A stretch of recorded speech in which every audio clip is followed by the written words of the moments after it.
Très bien, alors je pense qu'on va pouvoir commencer. Des gens vont nous rejoindre encore en ligne petit à petit. Donc, au nom de la vice-doyenne recherche de la faculté des lettres et au nom de ma collègue consultante recherche de la FTSR, et en tant que consultant recherche de la faculté des lettres et répondant serveur de la faculté des lettres, je vous souhaite la bienvenue à cette réunion Open Access qui va nous être, à cette séance d'information Open Access qui va nous être présentée par Michaela Crespo, qui est responsable Open Access au service de la recherche, donc, par qui je sais tout de suite. Merci Michaela. Merci Yann, merci Christelle de l'accueil. Merci aux personnes à distance, je pense qu'elles font signe hein, si tout va bien, si ils entendent bien. Donc, j'ai déjà fait quelques séances d'information à la faculté de lettres, faculté de sciences de religion et théologie et sciences de religion. Mais cette fois-ci, on voulait faire un petit tour encore pour vous présenter un petit peu la stratégie finale, entre guillemets, pour l'Open Access. Donc, vous montrer de quelle façon l'institution et aussi au niveau facultaire, on vous soutient pour arriver à publier vos ouvrages en Open Access autant que possible. Je sais qu'à la faculté de lettres, ce n'est pas toujours évident, mais on vous accompagne autant que possible pour cette aventure. Tu es en train d'enregistrer, pardon, Christelle. Très bien. Donc, je commence pour vous dire, j'imagine que vous savez déjà, il y a la stratégie nationale Open Access qui dit que d'ici 2024, 100% des publications devront être en Open Access, des publications financées par des fonds publics, l'argent public. Donc, nous, à l'UNIL, on s'est vite rendu compte que suivre une des voies de l'Open Access, ce ne serait pas suffisant pour combler tous les besoins qu'on a ici. Et donc, on propose une approche multidimensionnelle qui soutient toutes les voies de l'Open Access, c'est-à-dire les 4 principales, la platine, la dorée, la verte et l'hybride. Et je vous dis, je ferai un petit chemin tout vite pour vous rappeler un petit peu de qu'est-ce que ça veut dire ces voies-là, parce qu'après, sinon, tout le reste de la présentation, vous n'allez pas comprendre de quoi est-ce que je parle. Mais rapidement, juste pour vous dire, ça c'est pour un article, mais c'est équivalent pour un livre aussi. Donc, vous avez le chemin de publication conventionnel, celui-là, le rouge, où vous avez un manuscrit que vous soumettez à une maison d'édition. Celui-là, c'est le préprint, la version du manuscrit, c'est le préprint, avant l'évaluation, le peer review. Vous le soumettez à une revue à souscription ou hybride, c'est-à-dire ces revues qui publient à la fois des articles fermés et en open access. Il y a tout le processus de révision, de peer review, et vous arrivez à la version acceptée ou le post-print. Donc, le post fait référence à l'évaluation. Donc, pré et post fait référence à l'évaluation. Cette version-là, il y a une partie de mise en page, un travail de mise en page par la maison d'édition, et vous avez finalement la version publiée, ici tout à droite, qui s'appelle Version of Record en anglais. Il y a plusieurs noms pour cette version-là, mais c'est la version jolie, la version mise en page par l'éditeur, celle qui reste fermée dans ce cas-là, derrière un paiement, une licence, d'autres types disons, des barrières financières, si vous voulez. Après, donc, on a quatre options pardon, pour ouvrir un petit peu cette publication-là. Donc là, une des options, c'est de suivre le même principe, le même processus, mais dans une revue ou une maison d'édition qui publie des livres en Gold Open Access. Donc, c'est le chemin orange en bas. Donc, le processus est le même. Hein. Donc, il y a la même évaluation, les mêmes versions du manuscrit. Et à la fin, vous avez une version publiée qui est immédiatement disponible en open access, librement sur Internet. La seule différence entre la voie platine et la gold, qui sont les deux là en bas, la grise et la dorée, c'est qu'en gold, on paye des frais de publication. Et le platinum, c'est un type de gold dans lequel on ne paye pas de frais de publication. Donc, le platine, c'est celui-là, c'est la forme la plus noble, si vous voulez, d'open access, dans laquelle on ne paye pas de frais de publication et on ne paye pas de frais de lecture. Donc, c'est vraiment gratuit. Ce genre de revues sont normalement soutenues de façon de subvention, par exemple, par des académies, par des bibliothèques, par des institutions, et couvrent leurs frais sont couverts par des subventions et pas par des paiements ni par les lecteurs ni par les auteurs. Pour le Gold, par contre, il y a quand même un modèle économique où il faut payer pour publier. Après, il y a la voie bleue, la voie hybride, celle qui va de la voie fermée, la rouge, vers la dorée. Donc ça, c'est un cas de figure où c'est une revue qui publie normalement en fermé, donc sous souscription, mais qui vous propose d'ouvrir juste votre article, moyennant un paiement. Donc là, il n'y a pas de gratuité, c'est toujours moyennant un paiement, et c'est normalement plus élevé que dans la voie dorée. Donc les frais hybrides sont souvent plus élevés. Cette voie-là n'est presque jamais recommandée par nous ou par des bailleurs de fonds, presque par personne, sauf, je vais vous montrer, dans un cas très particulier. Mais sinon, on la décourage. Et puis, si vous vous trouvez dans la situation rouge, là, l'accès fermé, on vous conseille de suivre plutôt la voie verte, qui est la voie supérieure, celle-là qui dit qu'on prend une des versions du manuscrit, on l'archive dans Serval, et puis on attend un petit moment, un embargo qui peut aller de 6 mois à 2 ans, 3 ans. Et à ce moment-là, à la fin de cet embargo, l'article ou le livre ou le chapitre, il devient open access automatiquement dans Serval. Donc ça, c'est la voie différée de l'open access. La voie la plus peut-être flexible dans le cas de figure où vous n'avez pas des options pure gold ou pure platine pour publier. La voie peut-être qui se présente le plus souvent dans la faculté de lettres, puisqu'il n'y a pas, pour les livres, c'est compliqué, sauf si on a vraiment un livre qu'on peut publier complètement dans une maison d'édition qui est compatible avec la voie dorée, et alors à ce moment-là, vous allez pouvoir publier vos livres 100% open access en gold. Donc ça, c'était juste un petit rappel, comme ça, après, par la suite, ça sera plus simple. Ça, c'est juste pour vous montrer où l'on est dans cette stratégie 100% open access. On n'est pas encore là. On a encore 2 ans, on verra où on arrive. Mais bon, disons, l'important, c'est de montrer que la tendance va vers l'open access. C'est ce changement, gros changement entre l'hybride et le gold à partir de 2020. C'est dû justement aux licences dont je vais parler après, aux licences consortiales, aux licences nationales qui inclut maintenant de l'hybride dans les licences. Donc, du coup, on a beaucoup plus d'hybride maintenant. Vous voyez la différence en 2021 par rapport à 2017. On a une vraie augmentation de l'hybride à l'UNIL et au niveau suisse, au niveau national aussi. Donc, nous, à l'UNIL, on s'est dit, bon, très bien, maintenant, on encourage l'open access dans plusieurs voies. On avait des initiatives sur la voie platine, on avait des initiatives sur la voie dorée, mais pas tout ce qu'on aurait pu faire. On avait l'initiative de la voie verte, donc on soutenait Serval. La voie hybride, on ne la soutenait pas encore. Et on s'est dit, il faut qu'on finisse ça, il faut qu'on boucle la boucle. Et donc, du coup, on a lancé quelques petites initiatives pour essayer de soutenir nos chercheurs dans chacune de ces voies-là. Et évidemment, la dernière partie de la boucle, là, la rouge, qui est très importante, c'est le conseil et les ressources qu'on met à disposition.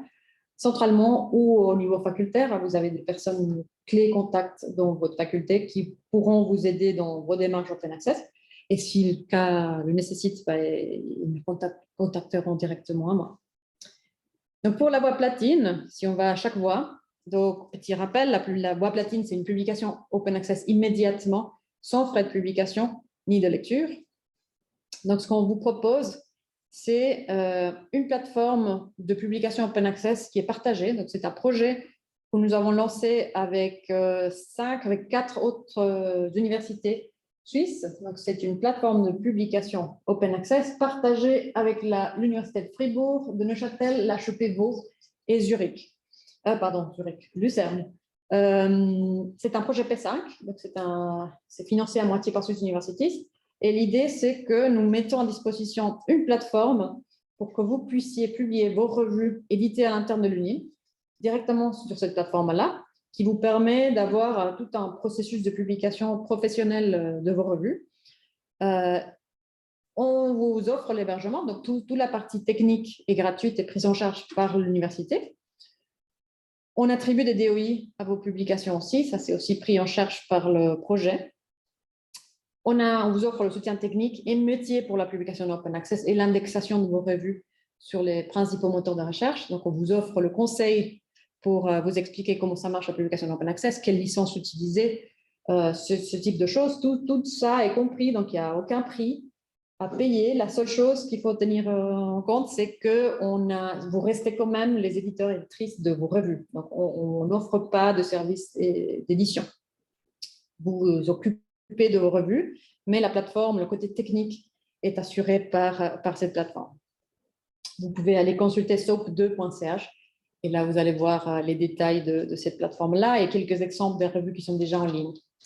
On a 3 maintenant, dont une de la faculté de lettres et une autre de la faculté de théologie et sciences religion, et 2 de la faculté de lettres. On a théorie du lyrique et les cahiers du centre de linguistique et sciences du langage. Je pense que je ne me souviens pas, c'est un acronyme assez compliqué, mais voilà, on a 2 et on est ouvert maintenant pour en accueillir plus. Donc, si vous avez des revues éditées à l'interne et que vous aimeriez leur donner plus de visibilité, utilisez un logiciel qui est fait exprès pour la gestion de flux éditoriaux de publication. Donc, vous pouvez y aller, jeter un coup d'œil et me contacter si vous êtes intéressé. Pour la voie dorée, donc, la voie dorée, c'est peut-être la plus compliquée jusqu'à maintenant parce qu'on a plusieurs options. On a plusieurs options et ça dépend de vos sources de financement. Donc, je vais faire juste un petit résumé de ce que vous devez faire ou pouvez faire selon le type de publication. Donc, pour les articles, tout d'abord, il faut aller faire appel à vos bailleurs de fonds, puisque la plupart des bailleurs de fonds vont couvrir ces frais-là pour les articles. Et pour le gold pur, là, on parle de revues qui ne publient que du gold. L'hybride, c'est un autre cas. Donc, tout d'abord, il faut demander aux bailleurs de fonds. Après, vous pouvez aller consulter nos licences institutionnelles qui incluent du gold. Et là, ce lien-là vous mène vers un tableau, le site web, il y a un tableau où toutes nos licences sont listées. Et enfin, voilà, là, c'est juste un résumé des licences qui incluent une composante Open Access, Gold. Et si vous ne trouvez pas votre bonheur jusqu'ici, donc vous pouvez faire une demande auprès du fonds Gold Open Access, qui est un nouveau fonds qui vient de commencer le 1er janvier. Je vais parler un petit peu plus en détail de ce fonds-là tout de suite. Pour le livre, par contre, allez tout d'abord au Fonds national. Donc, le Fonds national met à disposition un instrument de financement Gold pour les livres, pour tous les livres. Donc, indépendamment de la source de financement. Vous ne devez pas être financé par le Fonds national pour faire appel à cet instrument.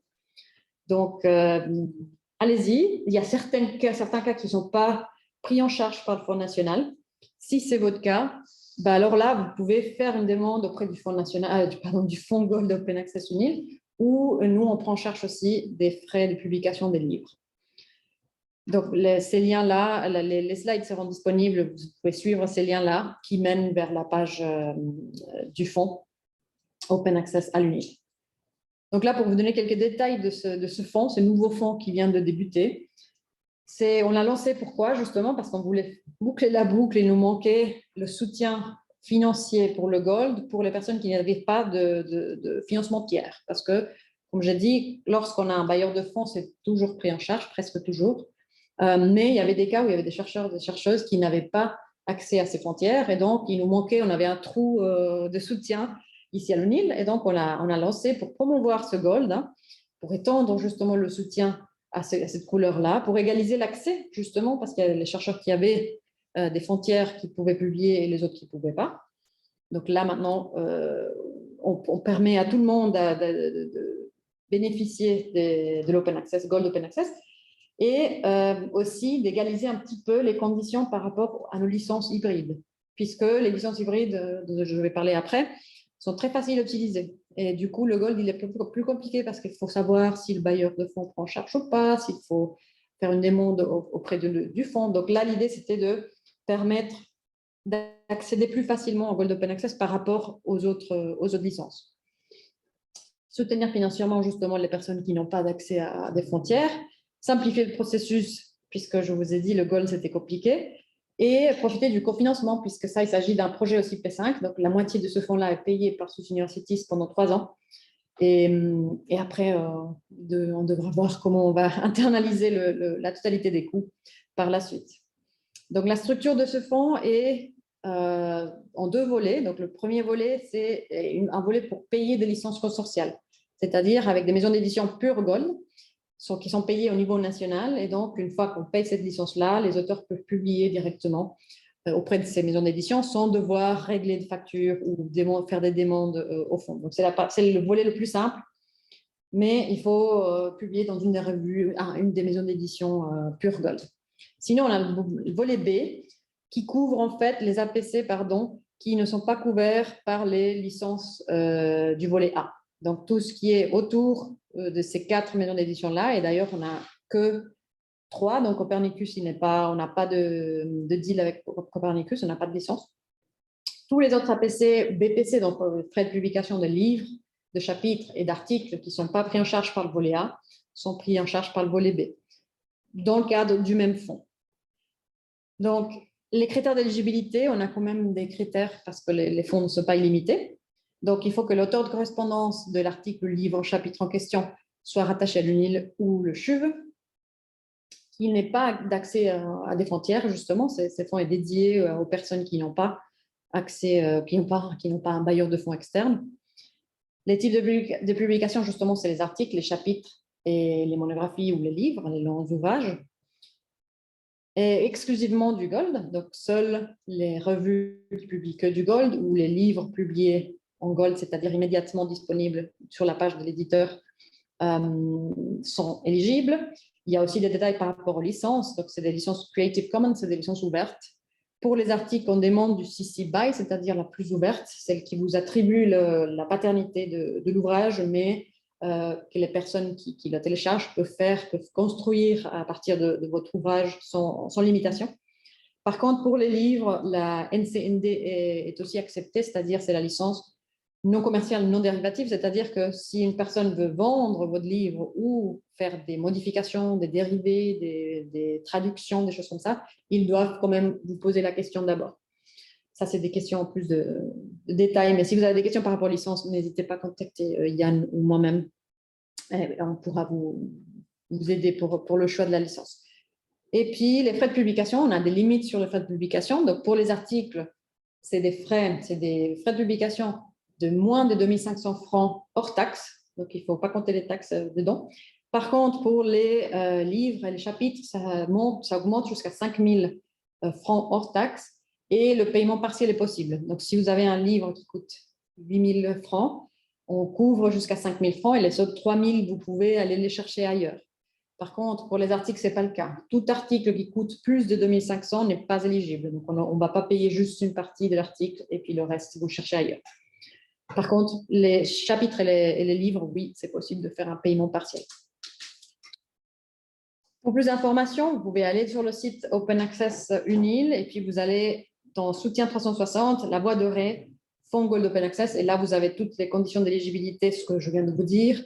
Et en bas, il y a un formulaire pour envoyer vos factures impayées pour qu'on puisse les payer nous-mêmes. Donc, c'est plus facile. Donc, ce n'est pas impossible, je dirais, de rembourser, mais pour nous, c'est beaucoup plus simple si vous nous envoyez la facture impayée et puis nous, on se cherche de la payer de notre côté. Donc, ça, c'est pour le fonds et pour la partie Gold.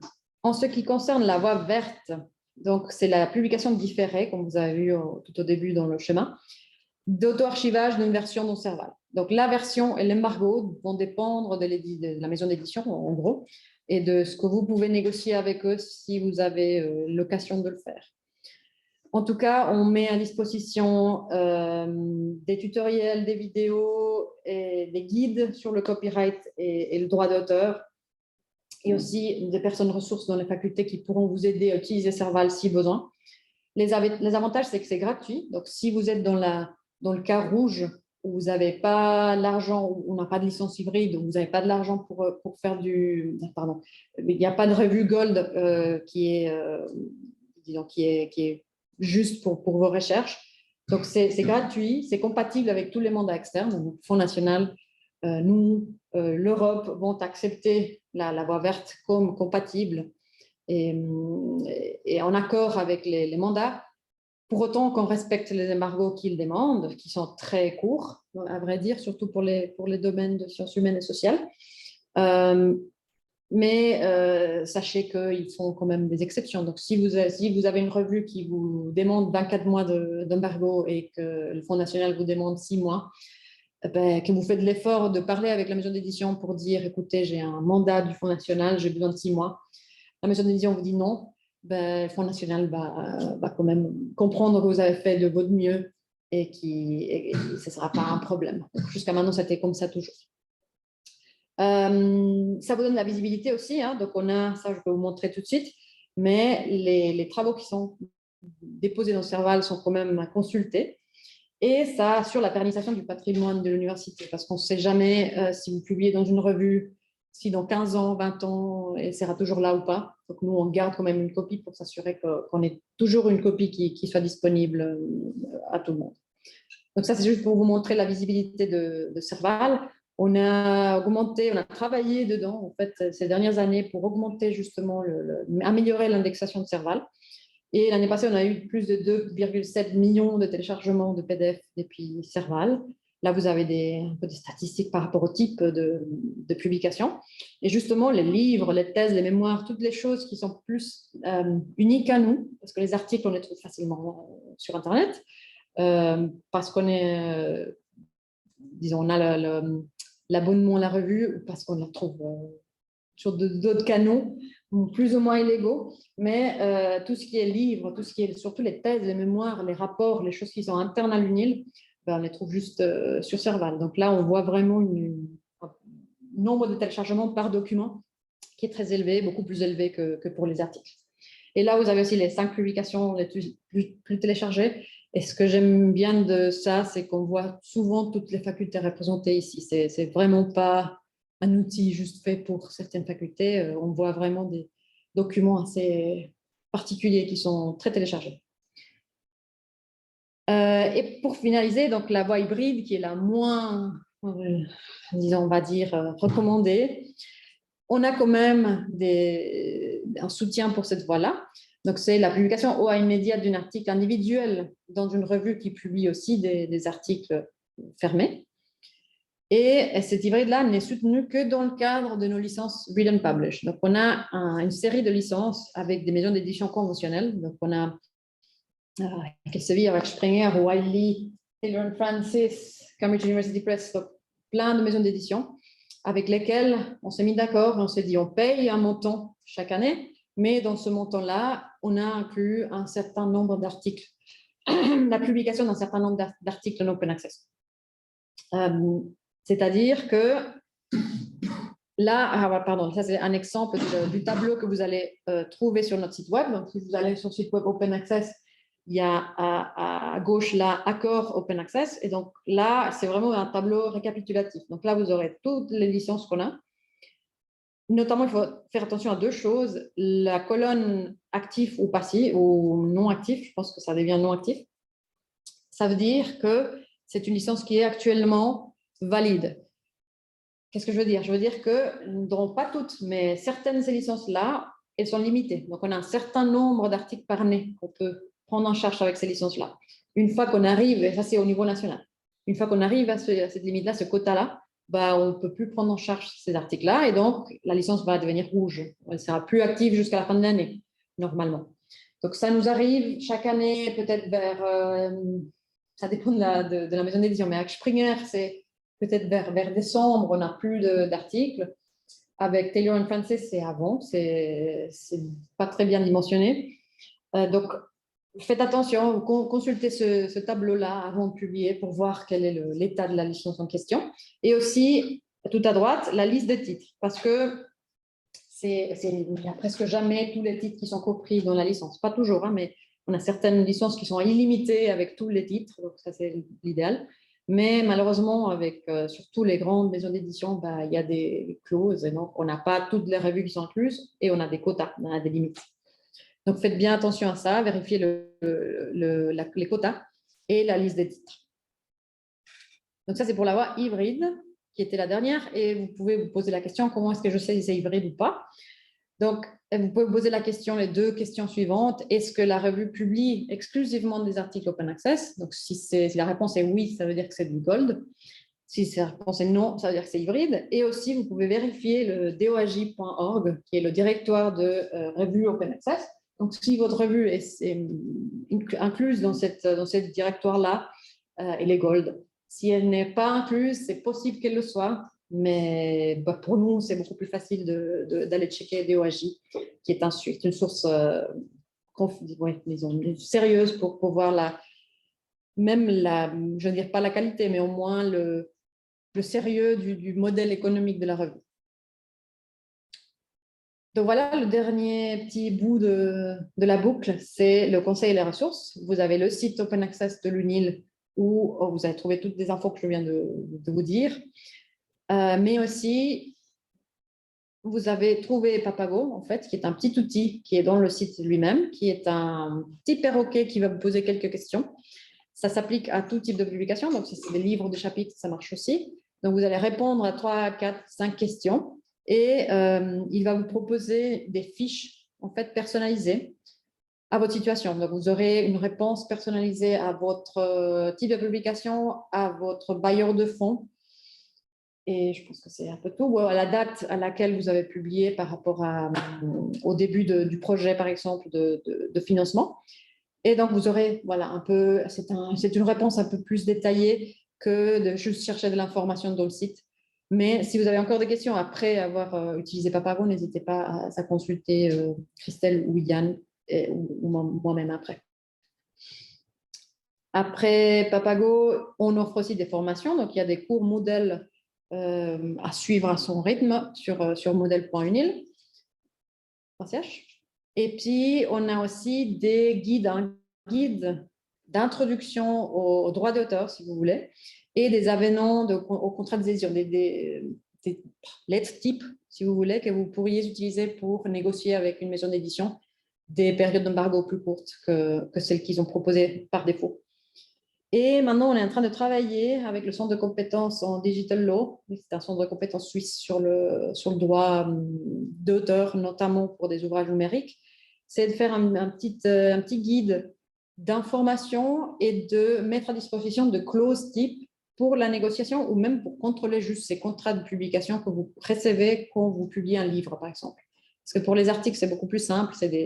Normalement, il n'y a pas de contrat, c'est juste les conditions standards de la revue qui s'appliquent. Mais pour les livres, il y a toujours un vrai contrat qui est parfois très long et compliqué.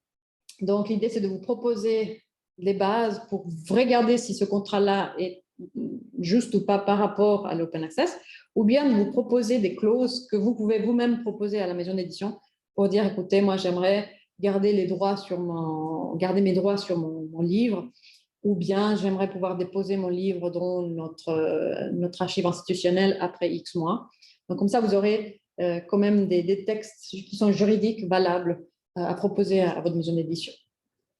Aussi, oui, pour que vous puissiez aussi mieux défendre vos droits par rapport à la publication de vos ouvrages. Donc ça, ce n'est pas encore prêt, mais ça sera au même endroit dans le site. Et vous avez enfin vos spécialistes, pas enfin, mais tout au début, vos spécialistes facultaires. Dans le site, vous trouvez la liste des facultés et si vous déployez lettres ou FTSR, vous allez trouver les coordonnées de Yann et de Christelle. Pour la faculté de lettres en particulier. Donc, c'est vraiment des choses ponctuelles, peut-être. Si vous choisissez de documenter votre compte Serval, ce qui est vivement encouragé, même fortement encouragé depuis qu'il existe une directive de direction et que vous ne savez pas encore comment le faire ou que vous avez des questions très ponctuelles sur comment le faire pour un type de publication où vous ne trouvez pas les champs qui correspondent à la publication, au type de publication que vous souhaitez documenter, vous pouvez me contacter. On peut prendre rendez-vous, on peut travailler ensemble à quelques notices Serval et pour que vous ayez un modèle à partir duquel vous pouvez ensuite remplir l'ensemble de votre bibliographie. Et puis, donc là, vous pouvez m'écrire à servallettres@unil.ch. Et puis, dans le cadre de publication open access, si vous devez si vous préparez un projet FNS, vous posez des questions sur comment intégrer ou pas des demandes de publication en open access, si vous allez publier votre thèse de doctorat, que vous souhaitez la publier en open access et que vous ne savez pas quelles sont les sources de financement pour pour le faire. Vous pouvez me contacter aussi, je vous donnerai quelques conseils de fondations ou de fonds que vous pouvez contacter, auprès desquels vous pouvez déposer une demande. Et puis ensuite, tous les cas, donc que ce soit autant pour Serval que pour l'open access en général, si je n'ai pas la réponse, justement, je vous mettrai en contact avec Michaela, ou bien on essaiera de trouver une solution ensemble. Dans tous les cas, vous aurez une réponse. C'est juste. Et pour la TSR?